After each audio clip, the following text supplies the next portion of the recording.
Naisip mo ba minsan na yung pinakamalaking banta sa isang grupo, lalo na sa mga organisasyong may malalim na layunin, ay hindi naman katamaran?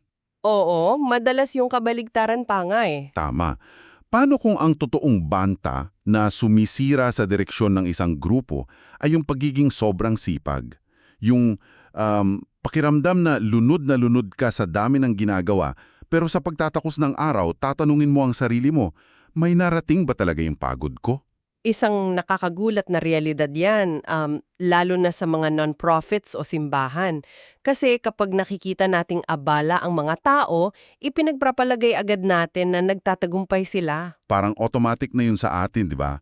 Busy equals productive. Eksakto. Pero ang paggalaw o yung motion ay hindi laging nangangahulugan ng pag-usad. At yan mismo ang pag-uusapan natin ngayon dito sa ating malalimang pagsusuri. Para sa iyo na nakikinig, alam mo na ang proseso natin dito. Kinukuha namin yung mga sources na ipinadala mo at hinuhugot namin ang mga pinakamahalagang aral. Yung mission natin dito ay maging shortcut mo para maging well-informed ka nang hindi nakakaramdam ng information overload. Totoo yan. Kaya ang source natin ngayon ay isang napakayamang dokumento. Ang title niya ay 003, Mapping Mission that Aligns with God's Purpose. Tatalakayin natin dito kung paano nagiging biktima ang mga samahan ng tinatawag na holy exhaustion o banal na pagkahapo.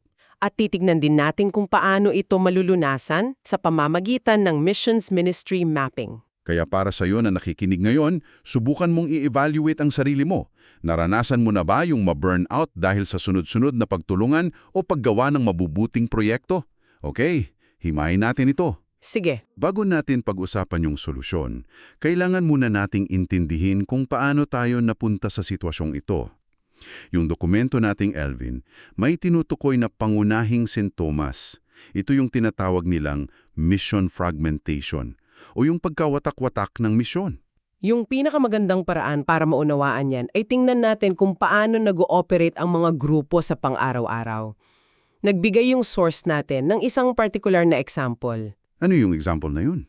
Isipin mo ang isang simbahan na may 5 magkakaibang programa para sa misyon. Bale, meron silang sinusuportahang missionary sa ibang bansa. Okay, maganda yan. Tapos, meron silang lokal na feeding program kada linggo. Nagpapadala rin sila ng mga miyembro sa isang short-term mission trip taon-taon. Ang dami na agad. Oo, tapos meron pa silang partnership sa isang local na non-profit. At bilang pang-5, may inisyatibo pa sila na idinikta ng kanilang denominasyon. Grabe, kapag naririnig ko yan bilang isang outsider, ang una kong iisipin, wow, napaka-active naman ng komunidad na ito.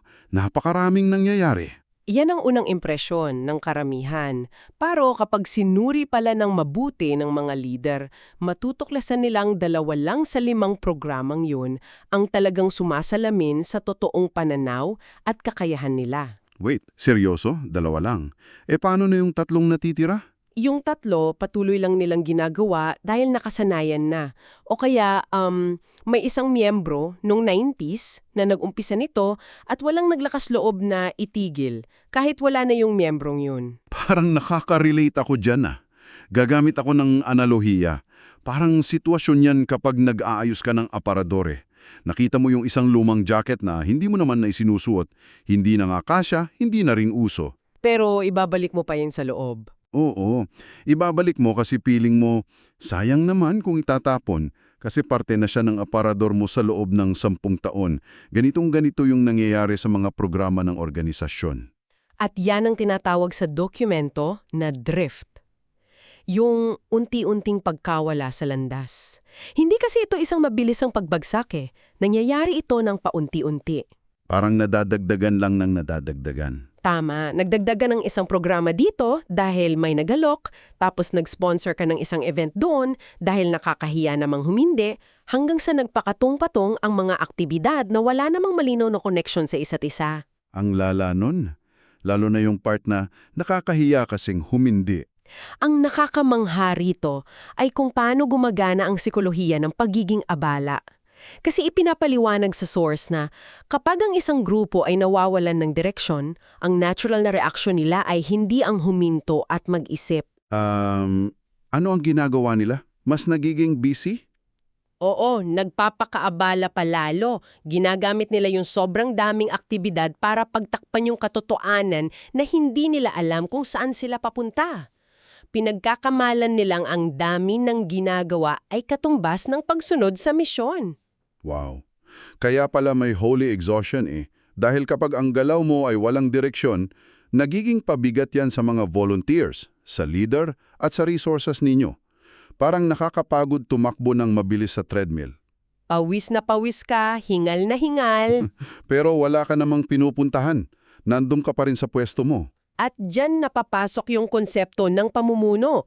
Ang tunay na pamumuno daw, ayon sa dokumento, ay ang pagkilala na ang motion ay hindi dapat ipagkamali sa momentum kasi ang momentum may patutunguhan yan. Makes sense. So, kung ang pagpapakapagod ng walang direksyon ay yung sakit, saan ba tayo dapat magsimula para mahanap yung lunas? Paano ba nag-uumpisa ang pagbuo ng isang totoong mapa ng misyon? Ayon sa source natin, ang sagot ay nagsisimula sa isang simpleng parirala, theology before tactics. Teologiya bago ang taktika. Okay. Paano yan? Paki-explain nga para sa mga nakikinig sa atin. Dito natin kailangan balikan yung pinakapundasyon ng kahit anong simbahang sumusubok bumuo ng strategiya. Ang pinakapuso ng dokumento ay ang ideya na ang misyon ay hindi imbensyon ng simbahan. Ibig sabihin, hindi sila ang gumagawa ng misyon? Hindi. Kasi hindi naman korporasyon ng simbahan na nag-iisip kung anong produkto ang susunod nilang ilalabas para dumami ang miyembro. Sumasali lamang sila sa misyon ng Diyos. Ang tawag doon ay Missio Dei. So ang misyon pala ay hindi lang isang aktibidad na idinadagdag mo sa schedule mo. Tama, nakaugat ito sa mismong katangian ng Diyos. Mula sa Ama na nagsugo sa Anak hanggang sa Anak na nagsugo sa Espiritu Santo. Patuloy na gumagalaw ang Diyos para magpanumbalik ng mundo. So, teolohiya muna talaga. Oo, kaya ang teolohiya ang nagtatakda ng pagkakakilanlan natin o identity. At kapag alam ng organisasyon ang identity nila, yun ang huhubog sa estratehiya nila. Paano kung binaliktad? Paano kung inuna yung taktika? Kapag inuna mo yung taktika, susubukang mong gawin ang lahat ng bagay para lang masiyahan ang lahat ng tao. At babalik tayo sa burnout. Dito na magiging sobrang interesting ang usapan natin eh. Gusto kong i-push back yung konseptong yan. Kasi naiintindihan ko yung pag-uusap natin tungkol sa teolohiya at Missio Dei. Pero sa sandaling magsimula tayong gumamit ng mga salitang estratehiya, mapping, tsaka taktika, parang kinokopya na lang natin kung paano pinapatakbo ang isang corporate business, di ba? Oo, maraming nag-iisip niyan. Lalo na sa mga tagapakinig natin na bahagi ng mga religious groups. Hindi ba't ang pagpaplano ng labis ay parang nakakawala ng tiwala sa Diyos? Parang tinatanggalan natin ng kalayaan ng espiritu kasi nakakulong na tayo sa isang organizational chart. Isang napakahalagang pagtutulyan at tinalakayan ng malalim sa ating source. Meron kasi tayong maling pag-aakala na ang estruktura ay otomatikong kalaban ng pagiging espiritual. Na parang ang pagiging organisado ay kawalan ng faith. Oo, na parang ang pagiging magulo ay tanda ng pagtitiwala. Pero ipinapaliwanag ng dokumento na ang paggawa ng mapa o mapping ay hindi corporate planning na nilagyan lang ng mga relihiyosong salita. Ito daw ay isang anyo ng theological obedience. Theological obedience. Paano naging pagsunod ang paggawa ng mapa? Kasi kung wala kang malinaw na plano kung paano ipapakita ang pananampalataya mo, madalas nauuwi ka sa pag-asa sa emosyon o kaya sa kung ano man ang uso ngayon. Kung ikukonekta natin ito sa mas malaking larawan, ang teolohiya na walang estratehiya ay nananatiling abstract. Puro concepts lang. Tama. Nakaupo lang kayo sa isang kwarto at pinag-uusapan kung gaano kaganda ang inyong paniniwala, pero walang pagbabagong nangyayari sa labas. Sa kabilang banda naman, ang estratehiya na walang teolohiya ay nagiging simpleng teknik lamang. At dyan napapasok yung sinasabi mong nagiging kamukha na kayo ng korporasyon. So kailangan talaga ng balanse. Ang estratehiya pala ay yung mismong sasakyan kung paano na ibababa ang teolohiya sa totoong mundo. Eksakto. Hindi yan pagkontrol sa sitwasyon, kundi paglalagay ng kaayusan para mas epektibong makatulong. Okay, naiintindihan ko na. Pero kung tanggap na natin na kailangan ng teolohiya at estratehiya, paano naman natin ito ibababa sa lupa? Lalo na kung yung isang grupo ay may napakalimitadong oras at pera. Based sa source natin, may 3 napakahalagang aspeto na dapat suriin. Ano-ano yung tatlong yan? Bale, ito yung konteksto, yanan o resources, at partnerships. Simulan natin sa konteksto. Sige. Sinasabi sa dokumento na ang bawat simbahan o organisasyon ay lokal bago ito maging global. Ibig sabihin, saan ka ba eksaktong inilagay? Ano ang mga natatanging panlipunang issue at pangangailangan sa paligid mo? So, hindi pwedeng copy-paste lang ng idea? Hindi talaga. Ang pinakamalaking pagkakamali ng mga leader ay yung pagkopya sa modelo ng isang matagumpay na organisasyon mula sa ibang syudad at pag-asa na gagana ito sa kanila. Totoo yan, kasi magkaiba ang kalagayan eh. Ang kailangan sa isang komunidad na puro estudyante, ibang-iba sa kailangan ng isang komunidad na puro pamilyang nagtatrabaho sa pabrika. At dyan napapasok yung pangalawang aspeto, yung yaman o resources. Dito madalas nadadapa ang marami. Kailangan nating suriin yung limitasyon ng budget, yung oras ng volunteers, at ang pisikal at mental na lakas ng ating mga leader. Gusto kong talakayin ng mas malalim yan. Bakit ba napakahirap para sa mga organisasyon na tanggapin ang mga limitasyon nila? Parang kapag umamin tayong, wala na tayong pera para dyan, o wala na tayong tao para dyan, feeling natin nagkulang tayo sa pananampalataya. Nangyayari yan dahil madalas nating ipinagkakamali yung walang katapusang pagpapalawak bilang tanda ng katapatan. Kung sa kumpanya, di ba, kapag hindi lumalaki ang kita, bagsak yun. Inililipat natin yung ganyang mindset sa mission natin. Oo nga no. Pero anong sabi ng source natin tungkol dyan? Nililinaw ng source na ang pagtanggap sa mga hangganan ay mahalagang bahagi ng espiritual na kapanahunan. Hindi biblikal ang ideya na kailangan mong lumawak ng walang hangganan. So, hindi ibig sabihin na maliit kayo, ay palpak kayo. Tama, madalas nabibigo ang isang komunidad hindi dahil maliit sila, kundi dahil masyado nilang in-overstretch yung maliliit nilang resources sa napakaraming proyekto. Ibig sabihin, ang pagiging epektibo ay nangangahulugan ng pagmaster sa pagsasabi ng hindi. Oo, ang pagiging mabuting katiwala ay hindi lang paghawak ng pera. Ito ay ang pagtukoy sa pagkakaiba ng tunay na tawag kumpara sa simpleng pasanin na ipinataw lang natin sa ating mga sarili. So ano ba talaga ang ibig sabihin nito pagdating naman sa pangatlong aspeto, yung partnerships? Gagawa ulit ako ng analohiya para tong pagbabayad buwan-buwan sa isang gym membership na hindi mo naman ginagamit dahil lang nakakahiya sa trainer na matagal mo nang kilala. Bakit ba tayo nakikipag-partner ng mali? Kasi minsan, nakikipag-partner tayo dahil lang sikat yung isa o may koneksyon tayo doon. Pero nililino nung source na mas mahalaga ang pagkakaayon o alignment kesa sa simpleng samahan o association. Parang three-legged race yan, di ba? Kapag itinali mo ang paa mo sa isang partner tapos tumakbo kayo sa magkaibang direksyon, siguradong susubsob kayo pareho. Eksakto. Kahit gaano mo pa kagusto ang taong yon, kung hindi kayo naka-align sa teolohiya at direksyon, hindi kayo magiging efektibo. Nag-uubos lang kayo ng oras sa pagresolba ng hindi pagkakasundo. Nakaka-drain yun Ngayon, kung tanggap natin na may mga limitasyon tayo at kailangan nating ayusin ang partnerships natin, dinadala tayo nito sa susunod na hakbang. At ito siguro ang pinakamahirap. Yung pagbabawas. Oo, yung hindi natin pwedeng panatilihin ang lahat. Kailangan na nating magsimulang magpungos o yung tinatawag nilang pruning. Ito yung proseso na halos laging iniiwasan ng mga leader. Gumamit ng dokumento ng magandang analohiya tungkol sa ubas. Paano yon? Kung pamilyar ka sa pagtatanim ng ubas, alam mo na ang isang sanga ay hindi yumayabong kung pananatilihin mo ang lahat ng maliliit na sanga at dahon nito. Kung gusto mo magbunga ng malaki, Kailangan mong putulin ang mga sangang kumakain lang ng sustansya pero hindi namumunga. Ang tawag ng source natin dito ay the courage to prune.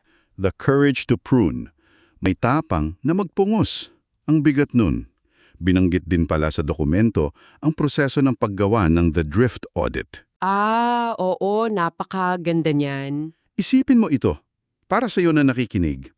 Paano kung upuan ninyo bukas ang lahat ng ginagawa ng organisasyon mo, isa-isa, at tanungin nyo ng walang halong awa, bakit ba natin ito ginagawa? Dahil ba align pa ito sa misyon natin ngayon o dahil ginagawa na natin ito noong 2010 pa at nakakahiya lang ihinto?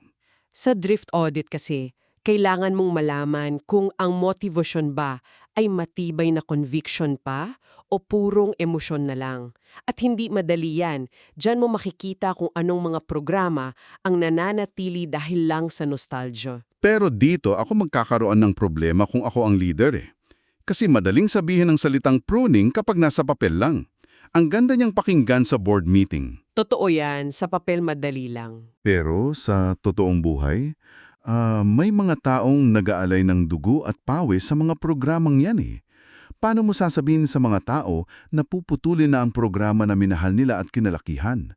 Paano mo gagawin yon nang hindi nagmumukhang walang puso? Nagdadala ito ng isang mahalagang tanong tungkol sa kung paano ba talaga dapat mamuno. Ang sagot ng ating source ay kailangan ng tapang, ngunit may kasamang pagiging bayad. Truth and tenderness, sabi nga nila. Truth and tenderness. Oo. Ang pagpupungos ay hindi naman nangangahulugang binubura natin ang nakaraan. Dapat magkaroon ng espasyo para parangalanan yung history niya. Pwede kayong magkaroon ng seremonya ng pasasalamat, di ba? Ngunit, responsibilidad ng pamunuan na ipaliwanag ang pagkakaiba ng legasya at obligasyon. Legasya at obligasyon. Ang ganda ng distinction niya na. Kasi ang isang programa ay maaaring magandang legasiya ng nakaraan, naging kapakipakinabang sa 10 years ago, pero hindi ibig sabihin na obligasyon ng present generation na ipagpatuloy yon, lalo na kung nagbago na ang konteksto nila. Paano mo naman susukatin kung naging matagumpay yung ginawa mong pagbabawas na hindi ka lang nagtanggal para lang gumaan ang trabaho mo? Ipinapaliwanag ng source na dapat sukatin ang pagiging tapat o fruitfulness hindi lang sa numero ng uma-attend. Hindi ito parahaman. Ang tunay na bunga ay nasusukat sa pagbabago ng buhay, sa paglago ng mga relasyon at sa pag-usbong ng mga bagong leader na naintindihan yung misyon. Tungkol ito sa lalim ng epekto. Kaya pala binibigyang diin ng source na ang kalinawan o clarity ay isang anyo ng pag-ibig. Kapag nilinaw mo sa mga miyembro kung bakit ninyo tinatapos ang isang programa para magbigay daan sa mas mahalagang bagay, mas madali nila itong matatanggap kasi kung iiwan mo silang nanguhula. Doon magsisimula ang hinanakit at tsismis. Ang kalinawan ay nagtatanggal ng pag-aalinlangan. Kaya nga, inilarawan ito bilang isang pastoral necessity. Hindi ito luho na para lang sa mga malalaking organisasyong may budget para sa consultants. Kailangan ito ng kahit anong grupo na gustong maging tapat sa layunin nila nang hindi na-burn out. Para ibuod natin itong masinsinang pag-uusap, ang malinaw na sinasabi ng source natin ay ito. Ang mission mapping ay hindi isang corporate trick. Ito ay proseso na nagliligtas sa atin mula sa pagkalunod sa sarili nating mga magagandang intensyon. Tinitiyak nito na ang bawat pagod natin ay may ambag sa mas malaking layunin. At kapag naintindihan mo na nakikibahagi ka lamang sa misyon na sinimulan na ng Diyos, nakakabawas yan ng pressure. Hindi mo kailangang iligtas ang buong mundo mag-isa. Totoo yan. Kailangan mo lang hanapin kung ano ang pinapagawa sa'yo sa sarili mong konteksto. Kaya para sa'yo na nakikinig, paano mo ito magagamit? Sa sarili mong buhay, karera o organisasyon, hindi sapat ang puro galaw. Kailangan mong itanong, gumagawa ka ba ng sarili mong misyon o umaayong ka sa mas malaking layunin? Isang napakabigat na tanong na nangangailangan ng tapat na sagot. Kaya bago natin tapusin ang pag-uusap na ito, gusto kong iwanan sa'yo ang isang mapanghamong kaisipan na galing mismo sa source material natin. Tinatawag itong 30-day mission tracking. Magandang exercise yan. Subukan mo ito. Kung kukuha tayo ng isang estranghero na walang alam sa mga sinasabi mo at ipapakita natin sa kanya ang kalendaryo at bank account mo sa nakalipas na 30 araw, anong misyong o mapa ang sasabihin niyang talagang pinaniniwalaan mo? Nakakakabayan, ah. Di ba? Ang iyong pang-araw-araw na mga gawain ay sumasalamin sa misyong inaangkin mo? O ipinapakita nito na nag-iipon ka lang ng aktibidad para magmukhang produktibo? Pag-isipan mo yan. Maraming salamat sa pagsama sa amin sa malalimang pagsusuri na ito. Hanggang sa muli.